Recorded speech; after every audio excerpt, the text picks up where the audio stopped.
as with all change work, there's got to be a belief system. If you don't believe in something, it's very hard to make it happen. So if you understand something, believe in it, and then trust in the process, then things will happen. Change work will begin. So going through a bit of psychology, how the brain works, and understanding that does help. And this is put this process before any sort of change work you do, and you're guaranteed success. So to start with, we'll talk about the brain and how we think. So you've got a left side of the brain and a right side of the brain. So these two sides. Your left side of the brain is for your logical thought. So how you do your maths, systematical, logical order of things. And your right side of your brain is your emotional side. So it's your creative side, your artistic side, and the loving side.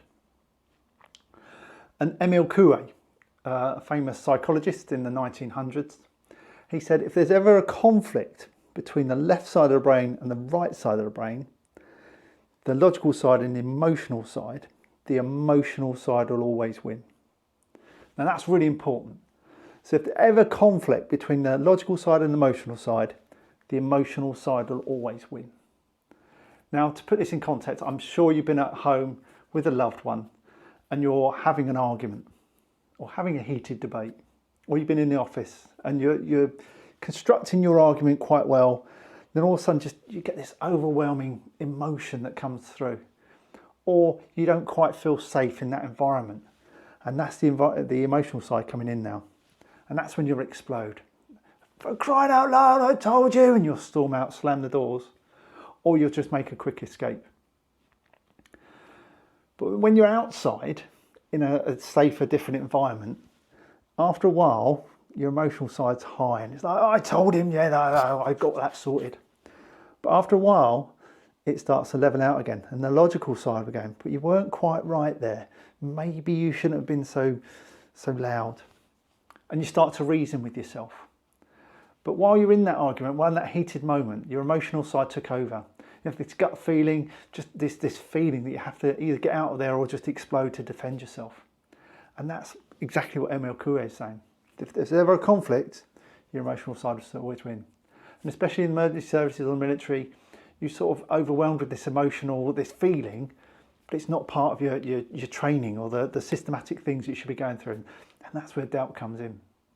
But if you understand the left side and right side of the brain, how that works, then you're onto a winner. But then stuck right in the middle between this left and right is a small little thing called the amygdala. And that's the caveman monkey brain. That's been there ever since, as a creature, we crawled out of the sea. And all that does is just constantly opens and closes. And while it's opening and closing, when it's open, it's going, well, is it safe? It's going to kill me? No, I'm all right. And it's constantly doing this all day long. So as you're walking past things, is that going to help me, kill me? No, we're okay. And as a caveman monkey brain, that's all it's there to do. So you'll be flinching, or you notice things quickly, but your brain's really quick, and it learns from experience. And it's like, no, that's fine, I understand what that is. Car backfiring or car driving fast really loud, you're like, oh, what was that? Oh, it's only a car, and you carry on going. But what happens over time is some things get in the way. So a family trauma gets in the way, a death in the family, an accident, and this stops this closing properly. And what this is actually doing is, when it's open, if it stays open, it starts to push out the cortisol, the adrenaline, all sorts of the hormones to make you fight, flight or freeze. And while it's open, you're in that tremendous state of ready to take it on, ready to run away, or just freeze and let something happen to you. So as a duck, they'll just play dead. So my dog's picked up a duck before, it played dead. My dog dropped the duck ran off quickly. Or you might have to fight. So if you're a caveman and every day you went down to the village, to the water, to get a bucket of water for the village. And one day you went down there, and as you scooped up the water, you noticed on the other side, there was a lion, and it's looking at you, big teeth.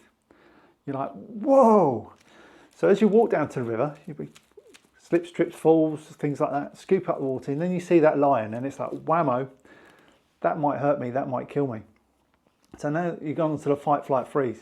It's the other side of the river, so lucky enough I don't have to take it on just yet, but I'm going to run back to my village as quick as possible in the fastest sprint I can possibly do.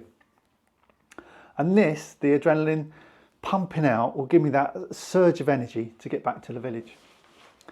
And back in them times, if the lion wasn't following me, I'd get back to the village, I start talking about it, and eventually this will calm down.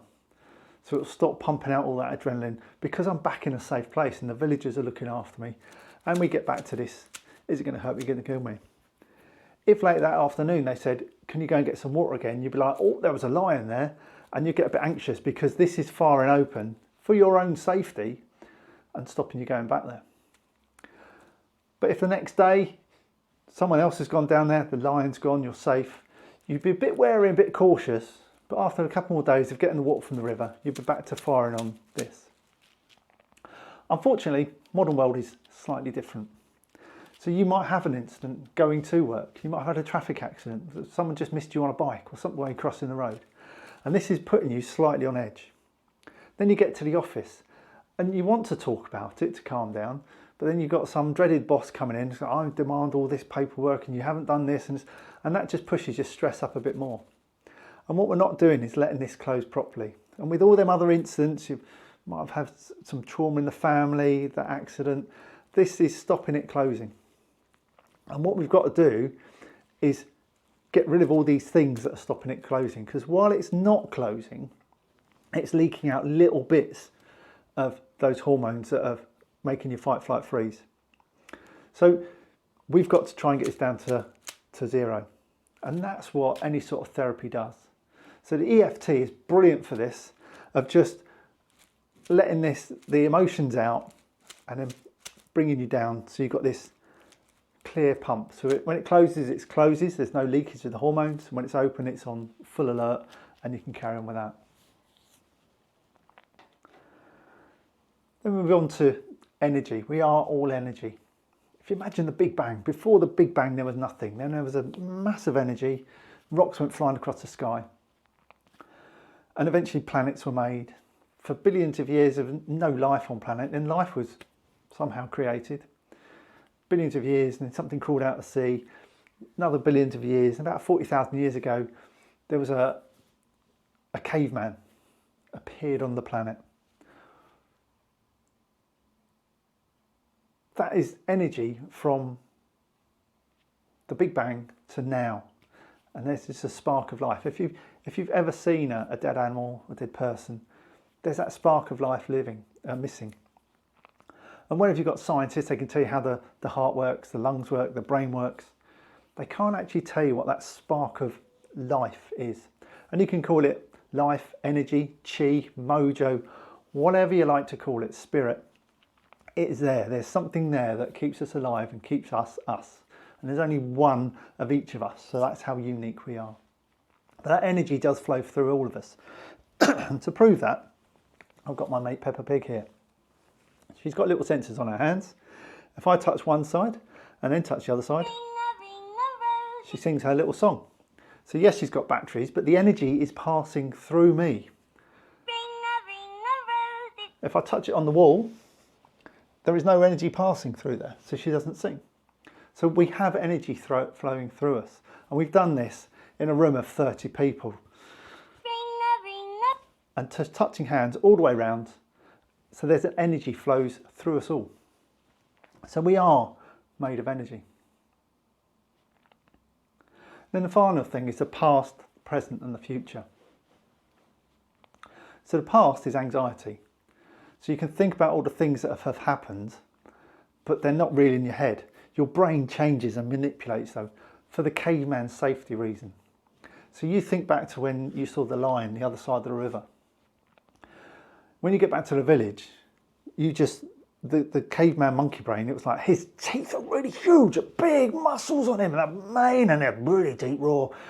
Because your brain turns it up a bit, because that's your perception of fear.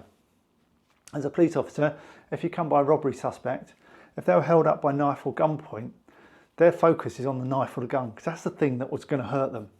And the knife was always 10 times bigger, or the gun was huge.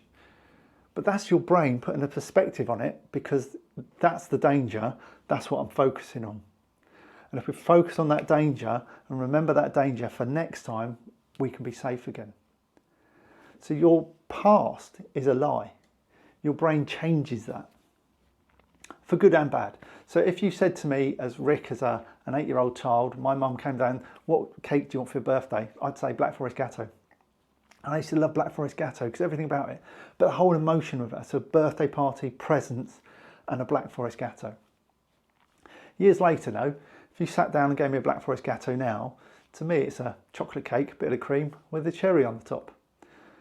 It hasn't got that emotional fix to it. But because my memory as a child and all the emotion, the love, the joy and the happiness that goes with that, it just ramps up the feeling of a Black Forest Gatto. It's a bit of a disappointment now when it sits down in front of me like, oh, still nice though. So it works good and bad. So going the other way, the future, that hasn't happened yet. So just like the past, you can worry about all them things that happen. So you wake up in the morning, you've got to get the kids ready to go to school, and you've got to get to work, and you've got to get home from work quickly because the kids got a club to go to, and it's just all these stresses of the day. And then you've got to make dinner, get food in for the dinner, make everybody happy, you know, wash up, bath, bed, and all that sort of stuff. And you can wake up every morning and just go through this same humdrum thing. But if I came round tomorrow afternoon or this afternoon, I said, come on, I'm going to take you out to the harvest and we're going to have a real slap-up dinner for you and your family. I've just changed your future in an instant, because all of a sudden you don't have to wash up. You're not having to cook, and you're going to get a nice meal.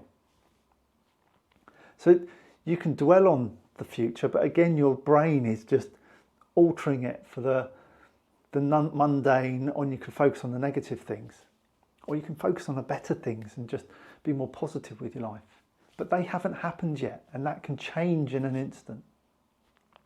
So the most important thing is now, the reality of now. This is the only thing your brain hasn't bastardized in any way. It's just unmasked. This is reality. That's why I really recommend going out into nature and just focusing on the now and just living life and enjoying this moment, because this is an unaltered by your brain. This is reality. And I heard a good quote the other day that if there was a lion, if you saw a picture of a lion, you go, what a majestic beast. Look at the muscles on it, look at the hair. And that is in the safety of your own home. No problems. If that lion was in the same room as you wouldn't be thinking how majestic and awesome he is. You'd be thinking, there's a big mouth there and I'm scared. So the fact you can sit here and think about the future, you're in a safe place. So enjoy the now, because if you can enjoy the now, there is no problems. So you've got the past, present, and future. We're all made of energy. And then Emile Coué, the left and right side of the brain, the emotional side will always take over. So once people understand this pre-talk, they can understand change can take place. And change will take place. So stay tuned. We're going to go through the EFT in the next couple of videos. Let's hope to see you there.